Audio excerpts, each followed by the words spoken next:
अयोध्या की मिल्कीपुर सीट सपा नेता अवधेश प्रसाद पासी के इस्तीफे के चलते खाली हुई है, क्योंकि अब वो वहां से सांसद हैं। उन्होंने लोकसभा चुनाव में फैजाबाद संसदीय सीट से सपा के टिकट पर जीत दर्ज करने के बाद यूपी विधानसभा की सदस्यता से इस्तीफा दिया था।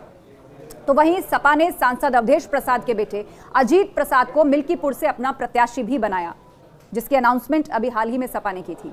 और मिल्कीपुर उपचुनाव काफी रोचक भी माना जा रहा था। बहरहाल अब चुनाव आयोग ने तारीखों का ऐलान कर दिया है। 13 नवंबर को 9 विधानसभा सीटों के लिए उपचुनाव पर वोटिंग होगी और 23 तारीख को नतीजे आएंगे। लेकिन 10 विधानसभा सीटों पर यहां उपचुनाव होने वाला था, पर अब केवल 9 सीटों पर ही उपचुनाव का ऐलान किया गया है, जबकि अयोध्या की मिल्कीपुर सीट पर उपचुनाव का ऐलान नहीं किया गया। मिल्कीपुर सीट पर उपचुनाव का ऐलान नहीं होने की वजह से अब केवल 9 ही सीटों पर उपचुनाव होगा। हालांकि मिल्कीपुर में उपचुनाव का ऐलान क्यों नहीं किया गया, इसकी जानकारी भी मुख्य चुनाव आयुक्त राजीव कुमार ने दी है। दरअसल उनसे सवाल पूछा गया था, क्योंकि 10 सीटों पर उपचुनाव होने थे और अयोध्या की मिल्कीपुर सीट वैसे भी चर्चा में थी। आपको याद होगा, लोकसभा चुनाव के बाद जो फैजाबाद सीट थी, जो अयोध्या सीट थी, वो समाजवादी पार्टी ने जीत ली थी और अवधेश प्रसाद वहां से सांसद बने। चूंकि वो विधायक थे मिल्कीपुर से, ये सीट खाली हुई, इसीलिए यहाँ उपचुनाव होना था। लेकिन अवधेश प्रसाद अयोध्या से जीत कर आए, सपा के सांसद बने और उसके बाद से समाजवादी पार्टी और कांग्रेस इसको एक बड़ी उपलब्धि के तौर पर, इसे एक बीजेपी की बड़ी हार के तौर पर प्रोजेक्ट करता रहा है। हर तरह से लगातार एक वजह बनी हुई थी अयोध्या सीट के माध्यम से, जिसे लेकर विपक्ष बीजेपी के खिलाफ इस तरह की बात करता रहा है। इसी को लेकर सवाल पूछा गया कि मिल्कीपुर सीट पर तारीख अनाउंस क्यों नहीं की गई।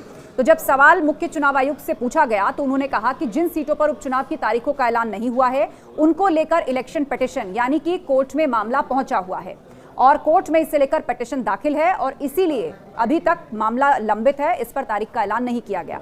आपको बता दें, हाईकोर्ट में मामला लंबित होने के चलते इलेक्शन कमीशन ने मिल्कीपुर में चुनाव की तारीख का ऐलान नहीं किया और ये जानकारी इलेक्शन कमीशन की ओर से दी गई है। और इससे जुड़ी डिटेल्स अगर आपको बताएं तो पूर्व विधायक गोरखनाथ बाबा ने उत्तर प्रदेश 2022 विधानसभा चुनाव को लेकर हाईकोर्ट में एक रिट दाखिल की थी।